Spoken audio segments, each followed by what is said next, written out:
সুপ্রভাত বন্ধুরা, আমার চ্যানেলে জানাই সবাইকে স্বাগত আর শুভ দোলযাত্রার শুভেচ্ছা। আমার কাজকর্ম সেরে পুজো করা হয়ে গেছে। এবার ঠাকুরের চরণে আবির দিয়ে বড়দেরকে আবির দিয়ে দিলাম। আর আমরা সেরকম রং খেলি না, বাইরে গিয়ে কোথাও, মেয়েও যায় না। মেয়ের দুটো বন্ধু এসেছিল, তার সাথে খেলেছে। সকালে টিফিনে ছিল ডাল পুরি আর আলুর তরকারি, সাথে ছিল মিষ্টি। আইটো দেবো?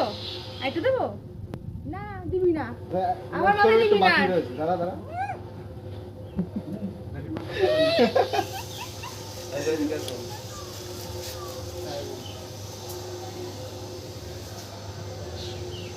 তোর মাথাটা একটু দিয়ে আয়।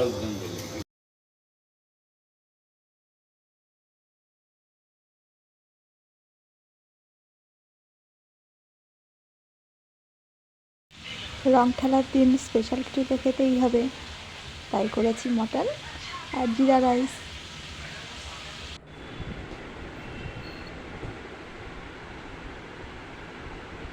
তাহলে আজকের ভিডিওটা এই অবধি থাক। কেমন লাগলো প্লিজ তোমরা কমেন্টে জানিও, লাইক করে দিও আর শেয়ার করো। আর সবাইকে জানাই হ্যাপি হোলি।